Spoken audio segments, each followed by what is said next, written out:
laisser leur entreprise pour vous écouter, pour vous accompagner et peut-être même pour vous embaucher, le reste est dans votre camp, tout simplement. Près d'une centaine de 18-25 ans en recherche d'emploi et pas moins de 25 chefs d'entreprise prêts à leur tendre la main. L'opération Training Job organisée conjointement par la mission Local Nord et le Rotary Club a fait le plein pour sa 3e édition. Une action motivée par une idée phare. Trouver un job, c'est d'abord passer par la case entretien.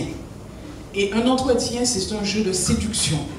Il ne faudra pas vous contenter d'avoir un beau CV. Des CV, tous les chefs d'entreprise qui sont ici, y compris moi, nous en recevons des dizaines et des dizaines. Souvent mal maîtrisé par les demandeurs d'emploi les plus jeunes, l'entretien d'embauche est pourtant bien la clé pour décrocher du travail.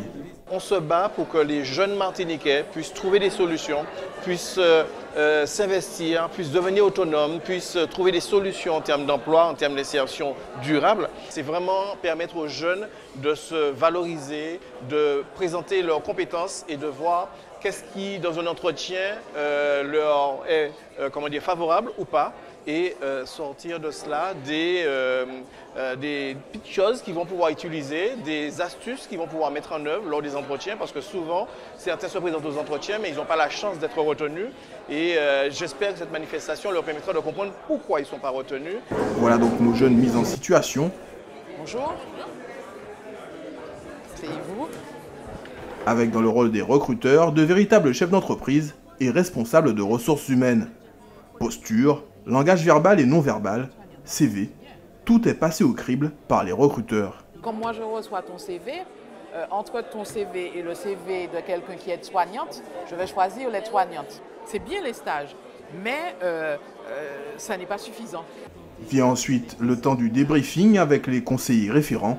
Quel que soit leur cursus, pour ces jeunes, l'expérience est souvent une première, impressionnante, mais surtout enrichissante. J'ai pas de BTS, j'ai rien, donc je me fais aider aussi par la mission locale pour qu'ils puissent me donner un petit coup de pouce afin que je puisse vraiment avoir un peu plus confiance en moi et puis aller prospecter. À la base, je suis un peu timide, j'aime pas trop parler, mais là ça allait parce que j'étais assez à l'aise, puis que la personne aussi qui m'aidait était à l'aise aussi.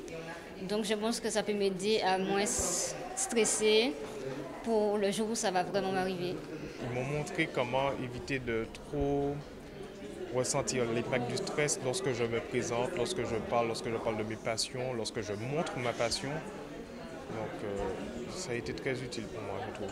J'ai préparé un bac gestion administration dont j'ai eu mon diplôme en juin 2016. Puis voilà. Et on t'avait déjà préparé lors de ton parcours à ça, à rencontrer des patrons, à parler avec eux? Non, pas forcément. Le patron, entre parenthèses, a donné beaucoup de conseils, comme il fallait que j'améliore mon métier, quelle orientation que je devais prendre pour atteindre mon but. Une opération aussi plébiscitée par les acteurs du monde économique, souvent membres du Rotary Club, et qui n'ont pas hésité une seule seconde à donner de leur temps. Lorsque l'on reçoit des jeunes, on se rend compte qu'ils ne sont pas formés à passer les entretiens d'embauche. On leur dit, dans 80% du temps, qu'ils ne sont pas bons, qu'ils sont incompétents, qu'ils sont mal habillés, qu'ils sont ceci, qu'ils sont ça. Certes, il faut qu'ils prennent leurs responsabilités, mais il faut aussi les encourager. Vous ne pouvez pas faire de quelqu'un un collaborateur performant si vous ne cessez de lui dire qu'il est incompétent et incapable. On doit permettre à ces jeunes d'acquérir de l'estime. Et une fois qu'ils ont de l'estime, à ce moment, ils peuvent donner le meilleur d'eux en les encadrant. Lors des 2 premières sessions, l'opération Job Training aura permis à un tiers des jeunes de décrocher un travail